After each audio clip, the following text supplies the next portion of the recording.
خصوصا إلى والدينا وأولادنا وأسرتنا وقرابتنا أجمعين، وخصوصا إلى مشايخنا السيد الشيخ محمد عيسى بن أحمد أنصار الله.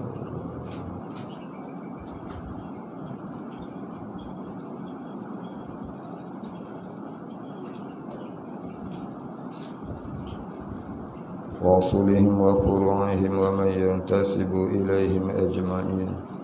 شيء لله الفاتحة. أعوذ بالله من الشيطان الرجيم. بسم الله الرحمن الرحيم. الحمد لله رب العالمين الرحمن الرحيم مالك يوم الدين. إياك نعبد وإياك نستعين. اهدنا الصراط المستقيم صراط الذين أنعمت عليهم غير المغضوب عليهم ولا الضالين.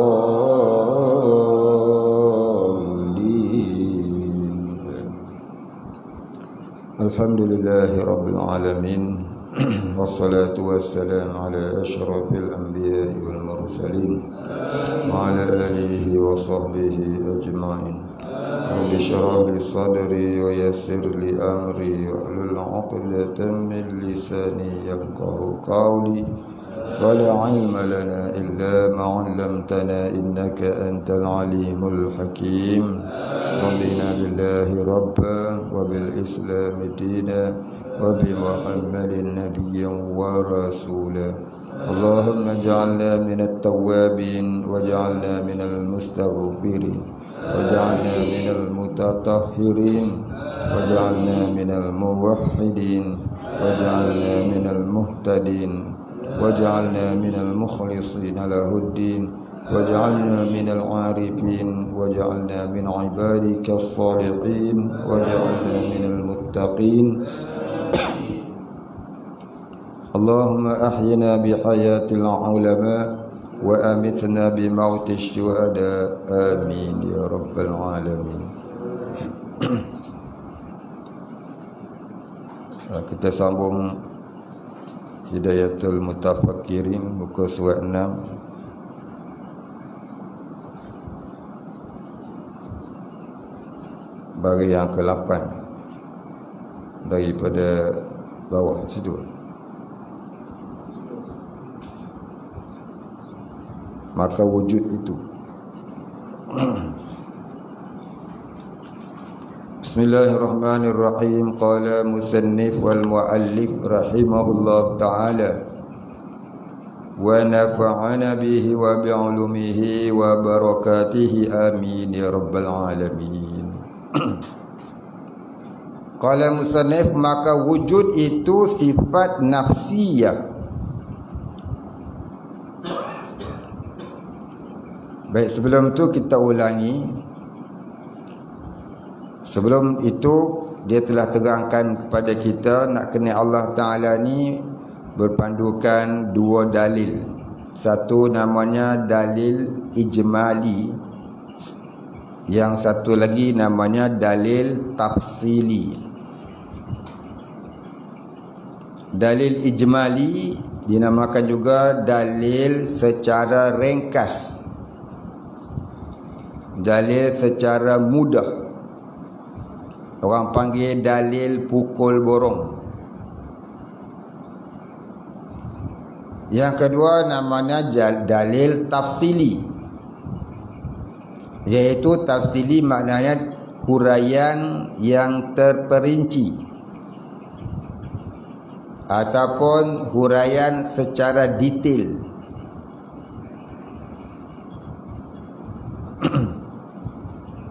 Maka sekurang-kurang fardu ain ke atas orang awam itu ialah mengenal Allah Ta'ala tadi dengan i'tiqad yang jazam,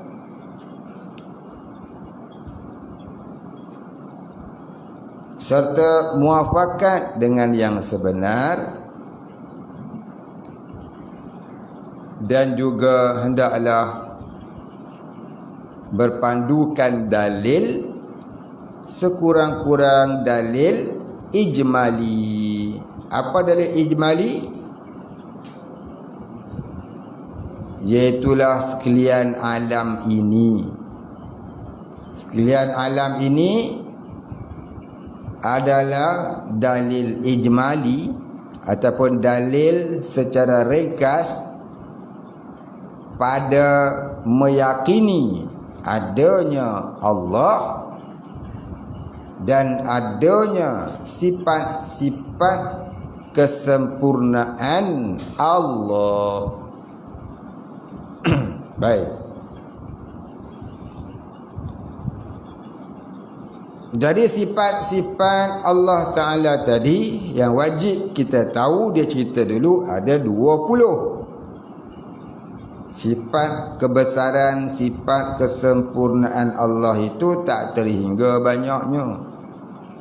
Tapi yang wajib kita tahu 20 sahaja menurut ahli sunnah wal jamaah. Siapa imam akidah ahli sunnah wal jamaah? Siapa? Siapa nama dia? Imam Abul Hasan Al-Asy'ari. Siapa nama dia? Tu gelaran dia, nama dia. Nama apa? Ismail Sabri. Siapa nama dia?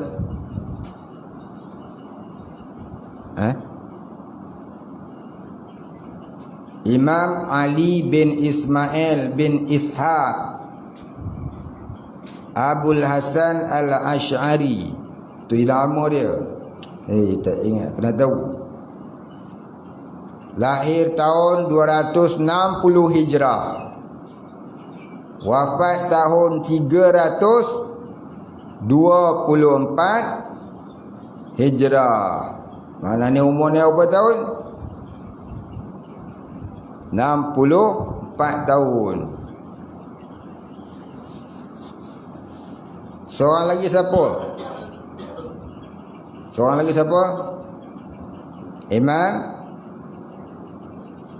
Imam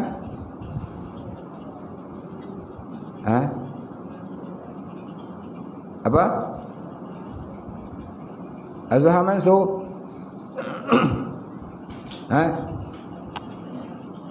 Abu Mansur Al-Maturidi.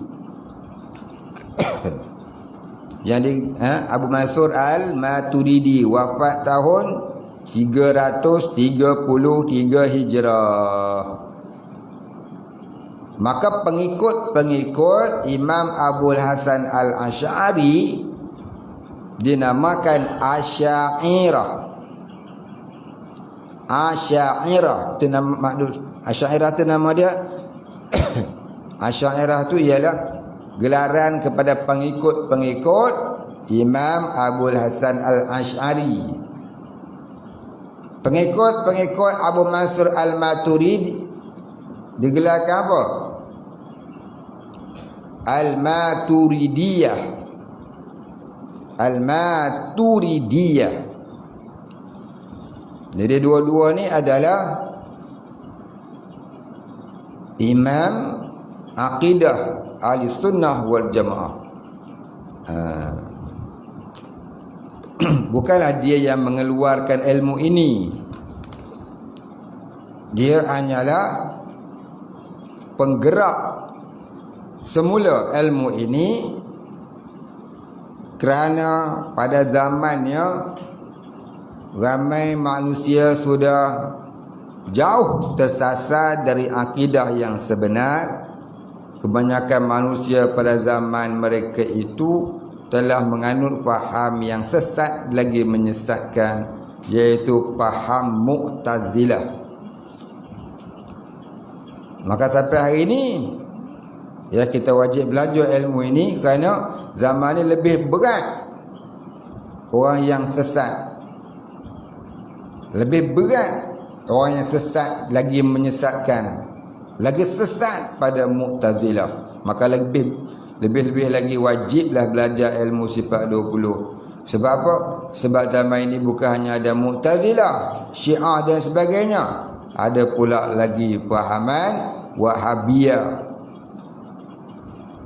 fahaman sekular, fahaman kapitalism, materialism.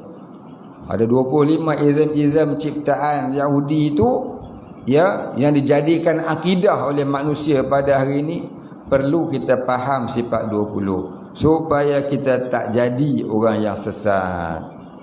Dari sifat 20 ni bukan hanya untuk menentang Mu'tazilah seperti mana kata setengah-setengah orang hari ini, tapi ilmu sifat 20 itu juga untuk menentang sebarang bentuk kejahilan, kesyirikan, kekufuran dan kemunafikan dan segala jenis faham-faham yang sesat yang boleh membawa kepada kafir, syirik, murtad, munafik dan sebagainya. Maka penting sungguh ilmu sifat 20 ni di dalam mentauhidkan Allah. Maka dinamakan juga ilmu sifat 20 ni ialah teori untuk mengenal Allah. Walaupun tak kena nak lawan Mu'tazilah dan sebagainya, tapi dia juga adalah ilmu teori untuk mengenal Allah. Baik, habis. Maka wujud itu sifat nafsiyah. Bermula makna sifat nafsiyah iaitu satu sifat yang sabit bagi zat selama-lama ada zat, padahal tiada melazim ia akan sifat yang lain. Apa makna dia? Tengok boleh.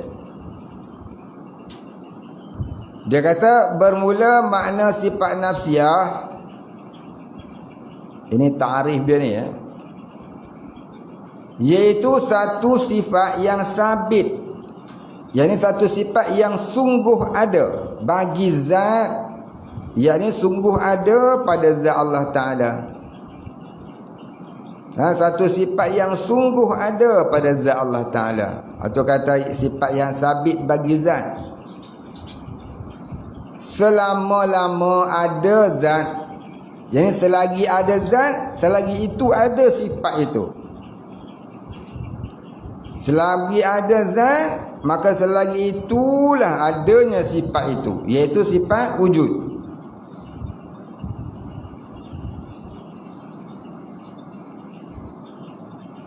Benda ada, maka sifatnya ada.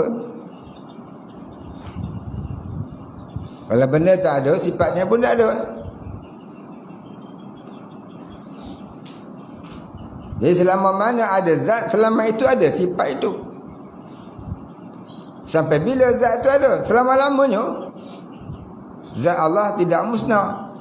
Maka sifat wujud itu selama-lamalah ada pada zat Allah. Baik. Padahal tiada melazim ia akan sifat yang lain. Padahal tiada melazim ia bagi sifat yang lain. Yakni sifat wujud itu adanya ia tidak dikeranakan oleh satu kerana yang lain. Sifat wujud ni tak dikeranakan oleh satu kerana. Itu maksud dia.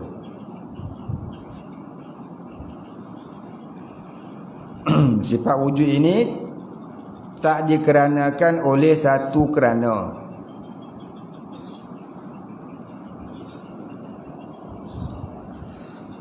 Apa maksud tak dikeranakan oleh satu kerana? La mu'allalatun bi'illatin. Tidak dikeranakan oleh satu kerana. Baik. Faham boleh? Maksud kata tak dikenakan oleh satu kerana ialah adanya sifat nafsiyah itu bukan dikarenakan adanya sifat yang lain.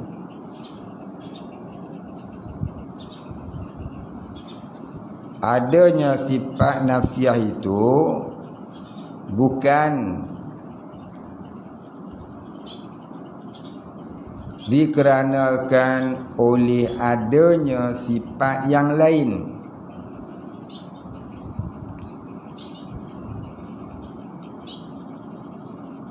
Macam mana? Contoh, sifat maknawiyah. Sifat maknawiyah itu adanya ia dikarenakan adanya sifat ma'ani. Sifat maknawiyah itu adanya ia dikarenakan oleh adanya sifat ma'ani.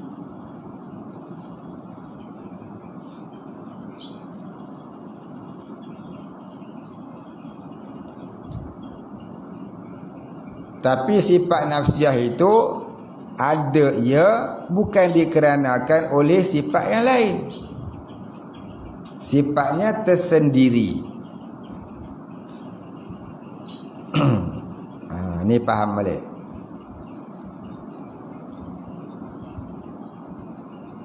Macam mana kata sifat nafsiyah, sifat maknawiyah tu ada ia kerana adanya sifat makni. Nak faham kata adanya sifat maknawiyah kerana ada sifat makni, seperti kita kata adanya sifat kaunuhu qadiran kerana adanya sifat kudrah.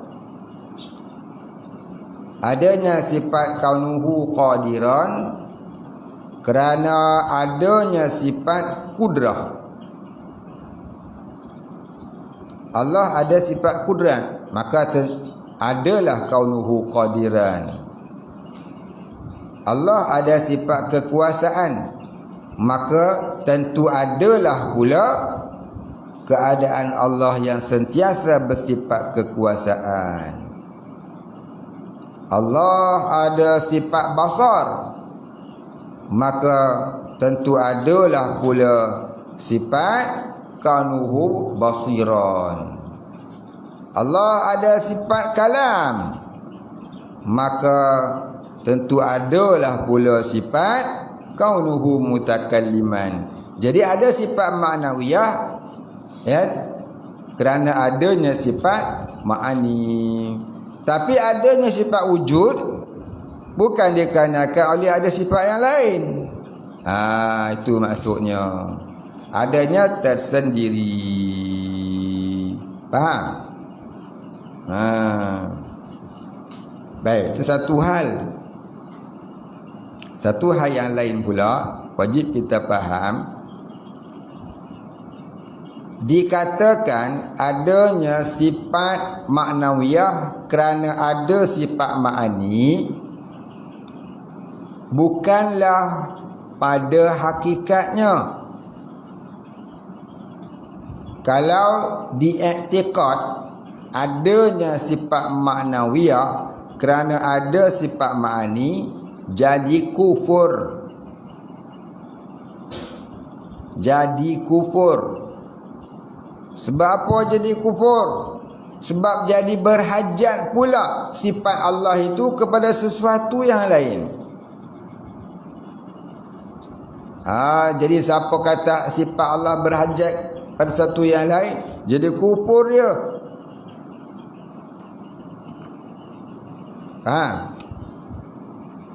Jadi kenapa tadi dia kata adanya sifat maknawiyah? Kerana ada sifat ma'ani.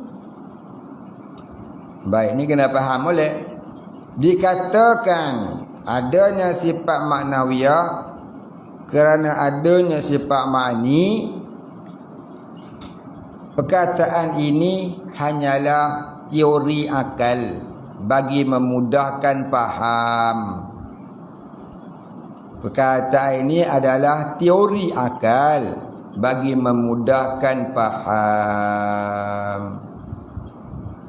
bukan pada hakikatnya, tapi pada teori akal.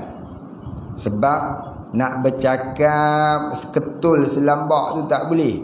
Nak kena cakap ikut step by step. Nak cakapnya begitulah. Nak cakapnya tu begitulah. Macam kita tengok buah durian, bukan? Kita tengok buah durian tu buah durian tu mula-mula dia datang kulit dulu ke, lepas tu buah dah isi, ataupun sekaligus?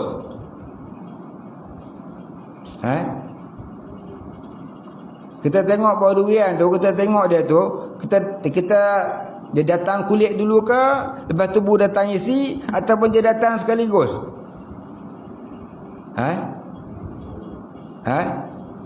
Kulit dulu. Oh, kita tengok kulit tu, lepas tu baru main isi pula besok dia tu. Tahu tu? Kita tengok buah durian tu dengan kita tengok buah durian tu, dia datang kulit dulu ke, ataupun dia sekaligus dengan isi?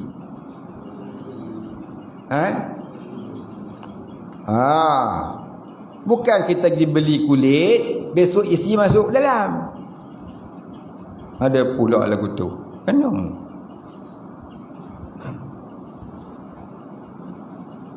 Kita beli buah manggis, kita beli kulit dulu ke, besok isi masuk dalam, ataupun sekaligus datang?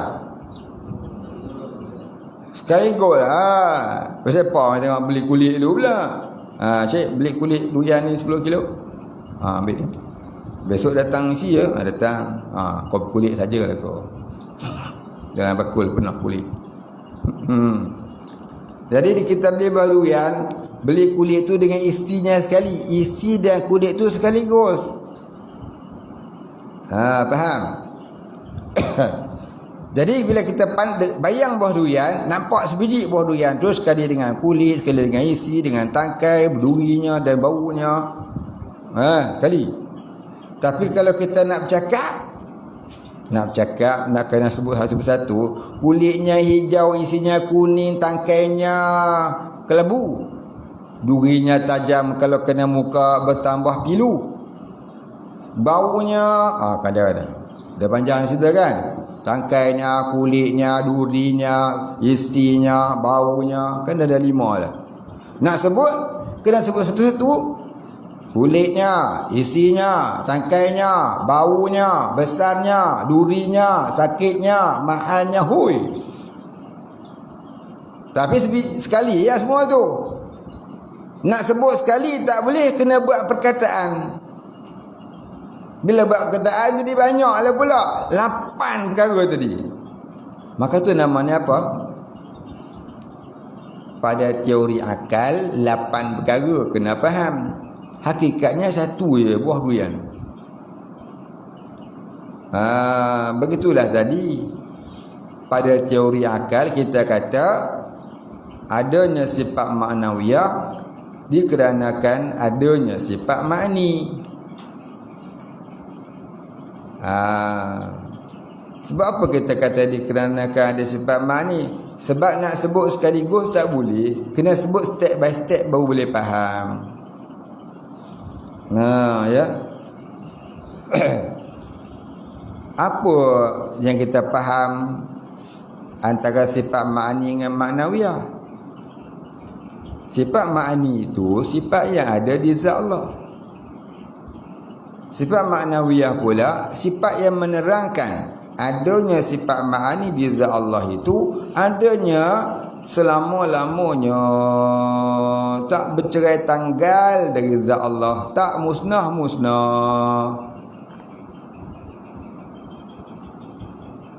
Jadi kalau kita lihat di situ, sifat ma'ani itu sifat menyatakan adanya sifat kesempurnaan di zat Allah.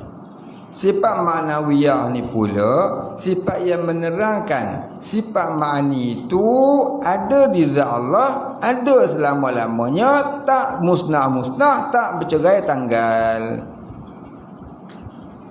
Jadi maknanya sifat ma'ani dan ma'nawiyah tu nak cerita yang satu je. Cuma dibuat dua perkataan bagi memudahkan faham. Satu ma'ani, satu ma'nawiyah. Hakikat nak cerita satu je. Apa dia? Sifat kesempurnaan zat Allah.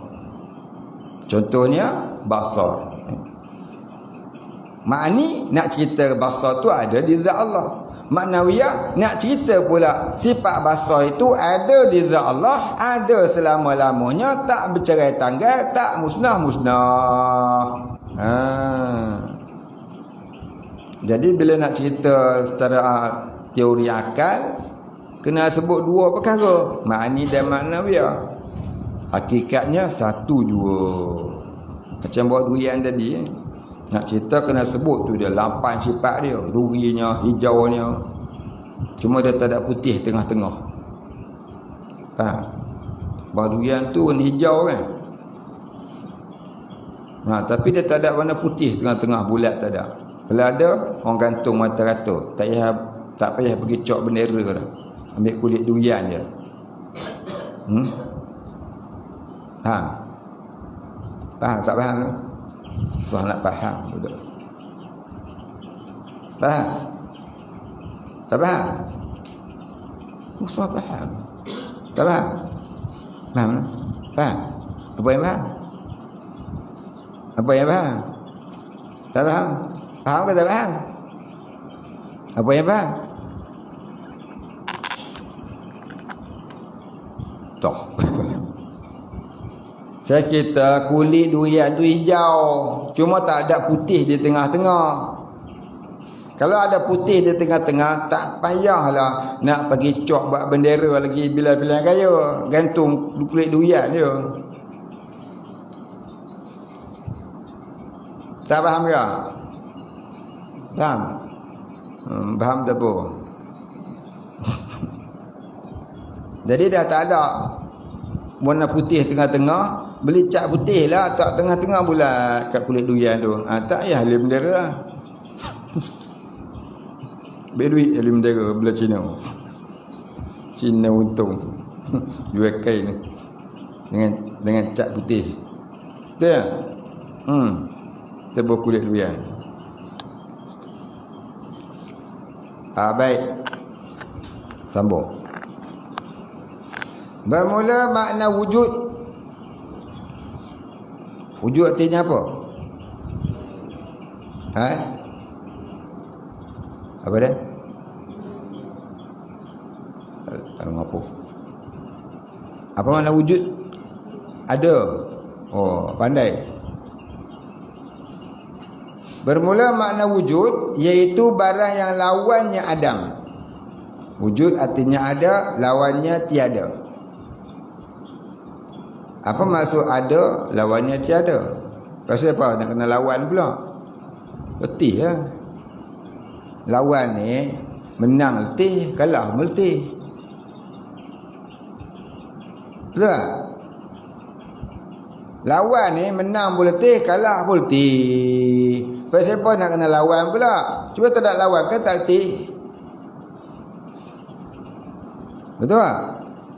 Habis mengaji ilmu tauhid, siapa dia ada lawan? Wujud artinya ada, lawannya tiada. Wajib ada, mustahil tiada. Sudah. Ada ke tak ada? Mula-mula ada, lepas tu tak ada. Lepas tu ada balik, lepas tu tak ada pula dah. Ada ke tak ada? Inilah dia nama ilmu mantik. Ilmu falsafah. Ilmu mantik, ilmu falsafah. Apa tujuan dia ilmu falsafah ni?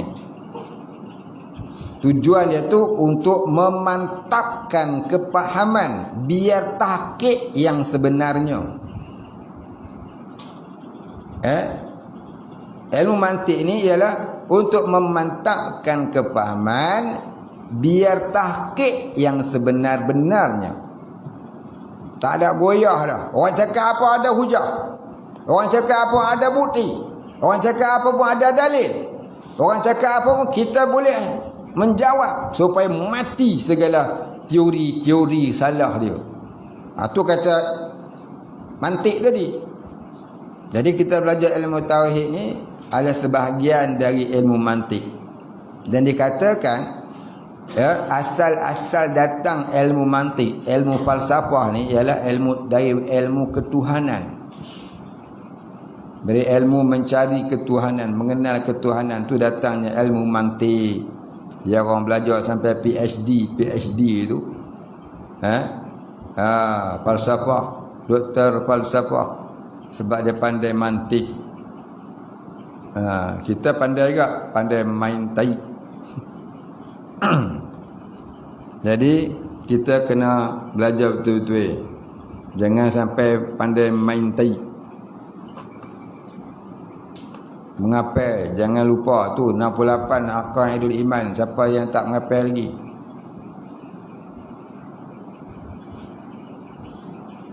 Semua mengapel lah. Siapa yang tak apel lagi? Bangkat tangan nak tengok.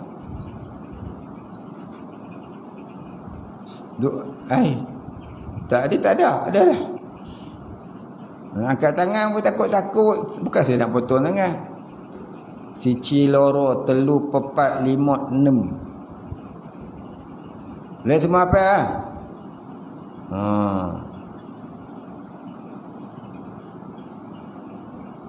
Pari apa ya? Banyak tak apa. Buat apa duk penduk? Main perut je. Menggeletek perut je. Bukan ada banyak semuka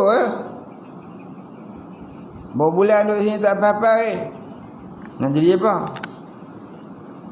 Itu teori mudah. Tu pun tak hafal macam mana.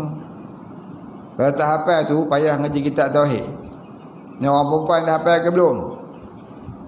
Hafal 68 Aqaidul Iman. Punca orang mengaji tauhid tak faham. Pasal dia tak faham. Dia tak hafal Aqaidul Iman tu. Tak faham teori mudah tu, macam mana nak faham kitab? Kitab lagi lah tak faham. Dia tak faham teori tu. Faham boleh. Hafal kemudian baru mengaji, baru faham. Tauhid dia memang lagu tu dah. Baik, habis. Jadi kalau orang tanya kenapa mengaji tauhid ni ada lawan, wujud artinya ada, lawannya tiada. Wajib ada, mustahil tiada.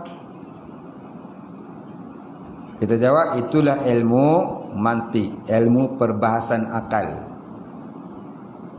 Ya, dibahaskan sehingga begitu kerana untuk memantapkan keyakinan, mentahqiqkan yang sebenar-benarnya sebagai hujah kepada orang-orang yang membantah. Jadi bila kita boleh mematahkan hujah orang yang membantah, maka kita akan tetap istiqamah alal ubudiyah. Di atas ubudiyahkan diri kepada Allah, di atas mentauhidkan Allah. Istiqamah ala tauhid, istiqamah ala aqidah yang benar. Punca orang tu boleh jadi lompat, si kata lompat pasal ni lah, pasal tauhid dia tak kukuh. Kejap dia ikut ahli sunnah, kejap dia ikut syiah, kejap dia ikut wahabi, lama-lama gila babi. Pasal apa? Pasal dia tak mengaji tauhid. Tauhid ni penting. Kadang-kadang dia belajar sifat 20, lepas tu dia masuk pula faham nasionalisme, perjuangkan nasionalisme. Belajar sifat 20 kata belajar, tapi fahamnya faham nasionalisme. Kat Malaysia cukup ramai orang yang berfahaman nasionalisme. Tu yang sebut nasional tu je lah tu. Tahu? Yang sebut nasional tu je lah tu. Tu faham Asabiyah. Sebab apa? Tauhid ke mana harum pergi tak tahu. Sebab itulah wajib belajar tauhid dengan main-main. Belajar sekadar nak ambil periksa, belajar sekadar nak ambil lesen guru takmil. Tu yang jadi lagu tu. Ya, ngajar tauhid tapi pahaman nasional. Apa hukumnya? Ni masalah ni. Ya, sebut orang kata kasar. Tapi itulah dia. Nabi kata ma laisa minni man da'a ila asabiyah. Bukan dari golongan aku orang yang menyeru kepada faham nasional, faham kebangsaan. Semangat bangsa. Kita tak boleh buat semangat bangsa. Kita tak boleh menganut faham kebangsaan. Kita kena menganut ajaran Islam. Allah Ta'ala sebut dalam Quran, udkhulu fi silmi kafah. Masuklah kamu ke dalam Islam keseluruhan. Bukannya suruh faham bangsa, sokong bangsa, agama dah. Yang kata nak tolong bangsa bohong pun. Tak tolong pun bangsa. Dia tolong bangsa sepet ke. Cakap je. Betul tak? Tak payah bukti lah, orang semua tahu. Tapi kita ni pasal tauhid jadi tak ada. Kita pun kalau ada pun lemah. Itulah dia. Perjuangan yang menyebabkan tertarik dia ke dalam neraka. Baik, habis. Jadi jangan buat mudah dengan akidah. Jangan buat mudah dengan akidah. Bila salah akidah, salah semua ibadah. Salah akidah, salah semua ibadah. Itulah cerita dia. Baik, kita berhenti dah situ dulu, insya-Allah sambung. Hari ni 2 baris je. 2 baris je ni. Jadilah 2 baris pun dia faham. Biar lambat habis, tapi faham setiap barisnya. Daripada cepat habis, satu habuk pun darah. Ni banyak dah habis muka surat ni pun. Tapi akhir 68 aku ada imam tak apa lagi je mana. Hak semuka kat dinding tu pun tak apa-apa. Boleh ke hafal 6 muka surat kitab ni lagi banyak Ustaz. Yang semuka kat dinding tu 68 aku ada imam tu pun tak apa-hafal. Macam mana nak boleh faham kitab ni? Nak mudah tak boleh nak hafal. Bila nak mula hafal saya pun tak tahu. Nasib engkau lah. Marah sangat pun saat dia lari. Yolah. Larat laku pukul 3 pagi nak keluar cari boleh. Suka. Macam mana? Allahu a'lam. Al-Fatihah. A'udzu billahi minasyaitonir rajim. Bismillahirrahmanirrahim. Alhamdulillahirabbil alamin. Rahmanir rahim. Maliki yaumiddin. Iyyaka na'budu wa iyyaka nasta'in. Ihdinas siratal mustaqim. Siratal ladzina an'amta 'alaihim ghairil maghdubi 'alaihim waladdallin.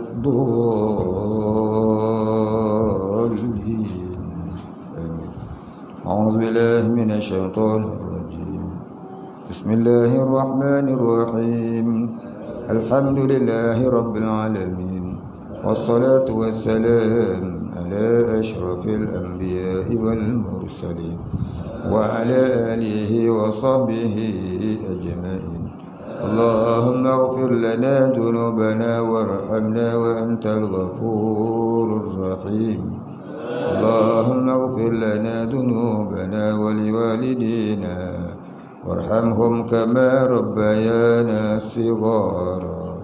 ولمشايخنا وللمسلمين أجمعين برحمتك يا أرحم الراحمين.